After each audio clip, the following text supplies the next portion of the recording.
blood, pain, fear, mutilation, death. These are a few of my favorite things. And if you are the same and these words pop into your little tiny heads when you think of horror in movies or books, then you've come to the right place. My question is, can we actually slice and dice the horror genre into smaller pieces? That's the scary mystery I want to uncover because I am Daisy Ex Machina, the drag queen detective who investigates all things speculative in science fiction, fantasy, and horror. So join me on this otherworldly adventure as we peel back the layers of the subgenres of horror to unearth the macabre mysteries and chilling tales that lurk beneath the surface. But first, what's the deal with subgenres anyway? Well, they basically can be your best friend when looking for movies and books. Why? Because they exist for one simple reason: to make your life easier. Yep, it's all about you, the consumer, the audience, the reader. You've just watched a mind-boggling movie or read a book that's got you hooked. Now you're itching to find more of the same magic. That's where subgenres come in. They're labels to help you find more of what you want. It's all about connecting you with similar movies or books that tickle your pickle. That's it. There's no other reason to care about whether a subgenre exists or not. In other words, if you're not searching for movies or books by subgenres, then they're useless. Take, for example, the term analog horror. If it doesn't ring a bell, or you're not using it to hunt down horror movies, then, well, it's just two words strung together. But if you know that analog horror means found footage films like the Blair Witch Project, and you use it to find more of the same types of movies, then that subgenre is for you. All right, let's dive into the world of horror movies first, because, well, they're the easiest to tackle.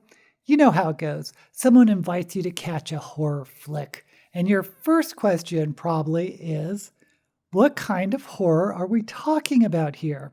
So if the response is a slasher movie, you know what you're in for. No ghosts, no ghouls, just good old-fashioned psychotic killers. Think Friday the 13th, Halloween, or the Texas Chainsaw Massacre. Now, full disclosure, slasher movies are not my cup of tea. But hey, if I had to pick a favorite slasher, it'd have to be the wacky, crazy pants, low-budget film known as Sleepaway Camp. It is filled with performances that are either hilariously amateur or so completely off the rails you have to laugh. Like the actress playing Aunt Martha swings hard for some truly bizarre character choices. Now what? I believe that I've forgotten something. Now what can it be? Oh, I remember what it is. I knew I wouldn't forget. I just kept reminding myself. In fact, I tied a string around my finger so I wouldn't forget. See? And I didn't. You never can be too careful. Oh. Well, what is it already? Oh! Just a moment. I'll be right back. Good old Mom's at it again. Here they are, all filled out and signed by yours truly. Wasn't that nice of me? What are they? Why, they're your physicals, of course. We can't go to camp without our physicals now, can we? Just be careful not to tell anyone how you got them.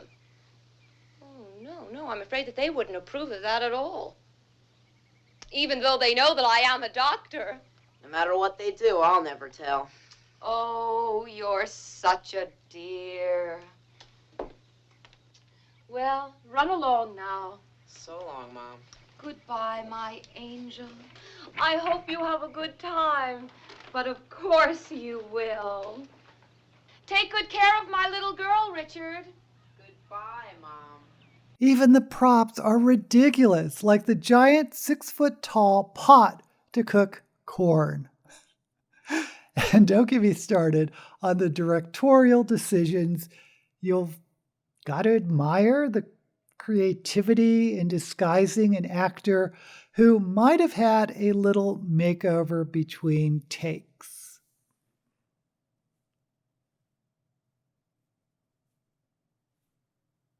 Did you catch that? There's a subtle little difference, but can you spot the difference in how the policeman looked? If it's not a slasher movie, you can pretty much bet your popcorn that there's going to be a supernatural element. To help narrow things down, we often look at the bad guys or gals or villains. You might hear, oh, it's a vampire movie, or it's about a werewolf, or it's a zombie movie. If it's about ghosts, it might be called a haunted house story, or it could be Gothic Horror, which usually involves ghosts. But if the movie is all about the devil, either a devil or the devil, then that's where we enter the realm of religious horror, like The Exorcist or The Omen or Rosemary's Baby. And then, if none of any of the above fits, we might describe the villain of the movie like Pennywise, the lovable clown from It, or Freddy Krueger, the misunderstood spirit who lives in the world of dreams. A good horror movie will make their villains into icons. Now, when a horror movie doesn't neatly fall into those big categories of slasher or supernatural, it might just be called a thriller or mystery. Oh, here's a little bit of history, or herstory. Remember Whatever Happened to Baby Jane with Joan Crawford and Bette Davis? Now, it's a slasher, but its success actually gave birth to a short-lived subgenre with some pretty interesting names. Psycho-Biddy, or Hagsploitation, which granted are a little misogynistic and ageist, so we can just call them Grand Dame Guignol films, which isn't used, but at least it sounds classier. Now, these movies feature villains who are older, well-known actresses from the golden age of Hollywood.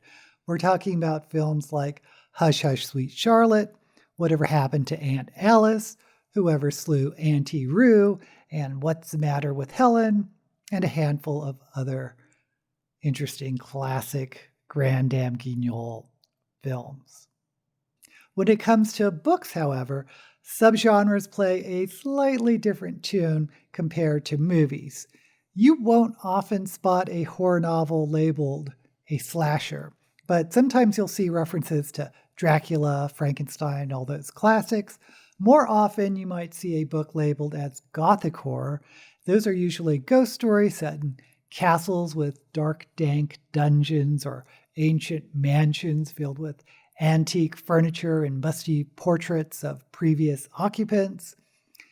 And Gothic horror can also be used to describe a vibe. Think brooding, Victorian, melodramatic, and deliciously dark stories. You'll find books like The Turn of the Screw by Henry James, anything by Shirley Jackson, especially Haunting of Hill House, Anne Rice's The Witching Hour, or maybe even Stephen King's The Shining. Now, here's a subgenre that's out of this world, literally. I even did a video on movies in this genre, so if you're curious, check it out. It's up here. We're diving deep into the realm of cosmic horror, also known as Lovecraftian horror. It all started with legend. H.P. Lovecraft, who created the subgenre with the Cthulhu mythos. Many writers have either dabbled in the mythos or drawn heavy inspiration from it. Cosmic horror basically paints a picture of the universe teeming with incomprehensible, malevolent cosmic forces, and anyone who dares to try and understand these forces or accidentally stumbles upon them gets a one-way ticket to Crazy Town. Now, naturally, we tip our hats to Lovecraft himself, but there's a whole galaxy of writers who've explored the cosmic horror abyss. You've got Brian Lumley, who writes tons of Lovecraft-inspired novels. My personal favorites are the Titus Crow novels, but also The City We Became by N.K. Jemisin, Winter Tide by Ruth Anna Emrys, and Lovecraft Country by Matt Ruff. And the list goes on and on and on. Now, there are a couple of horror subgenres that don't always get the spotlight in both movies and books. At least I don't hear them used much, but if you're a fan of these subgenres, drop a comment below. And while you're there, don't forget to hit that like button and subscribe to my channel. So, let's talk about body horror. And yeah, it's pretty much what it sounds like. Horror stories that get up close and personal with gruesome body mutilations or transformations. Now, you might toss in classics like Frankenstein into the mix, or even though it's more science fiction, Harlan Ellison's I Have No Mouth and I Must Scream. But if you're looking for body horror movies, check out The Fly with Jeff Goldblum as a mad scientist who slowly turns into a fly. Slither about alien parasites infesting a small town.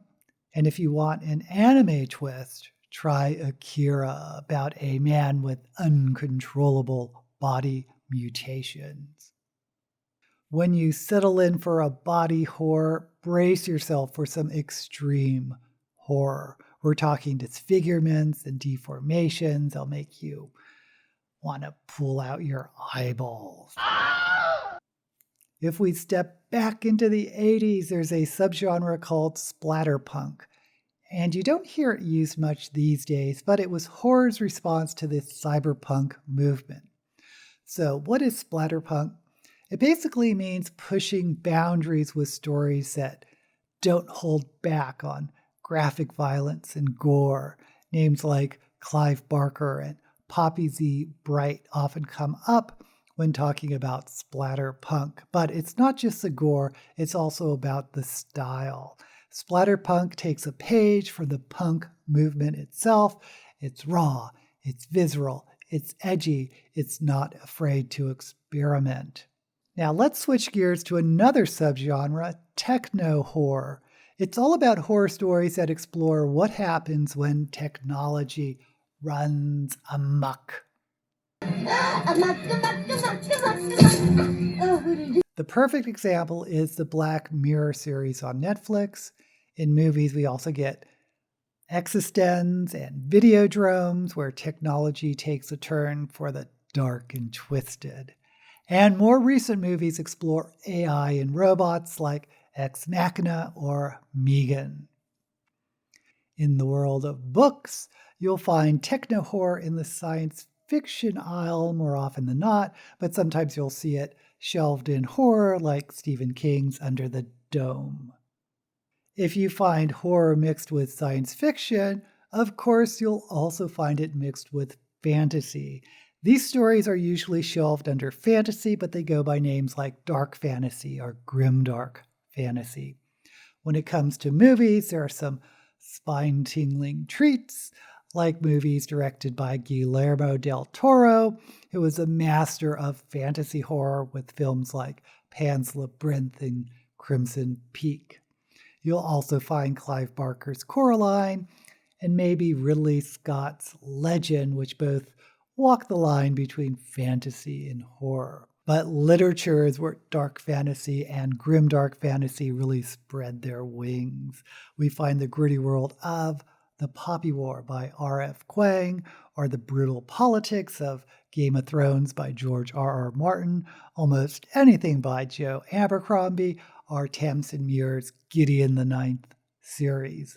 Or one of my personal favorites that more people should talk about, C.S. Friedman's Black Sun trilogy.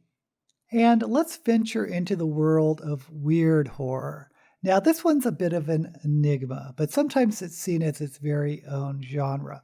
But more often than not, it's right there in the fringes of horror. Weird fiction sometimes includes Lovecraftian horror, which reminds us again of how impotent we are in the face of twisted cosmic forces. Maybe it's like horror with an extra dash of strange.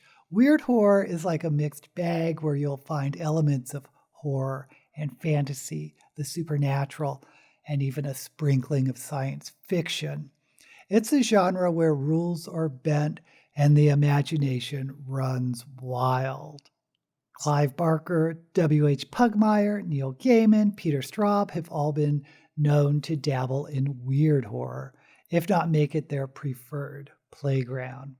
There's even a whole movement called New Weird, which is sort of a reference to a weird fiction renaissance, and leading the charge is China Miéville, whose novels, in my opinion, are nothing short of brilliant. So whether you're into the bizarre or the surreal or the downright mind-bending, weird horror is where the strange and spine-chilling collide. It's a genre that defies definition and invites you to step into the unknown. Oh, there's one more subgenre of horror we probably should mention, paranormal horror. And you might see that on some books in the horror section, but it's usually a wink and a nod to paranormal romance, which stems from the legacy of Twilight. Thank you very much. Think of it as Twilight for adults, or readers who want some steamy romance with otherworldly creatures. It might even veer into another horror category that I don't really want to talk about, but erotic horror. As for me, I have to admit, I don't really use horror subgenres all that often, except maybe to figure out if a horror movie is a slasher or not. I read more science fiction and fantasy, but when I do want a horror, I'll just grab whatever looks interesting. So I'm kind of curious to all of you horror superfans, if you do use subgenres to help you choose your next book to read. I'm genuinely curious, so let me know down in the comments. Also, let me know if there's any other subgenre of speculative fiction that you want to know more about. Until we meet again, may all the books you read be damned to hell.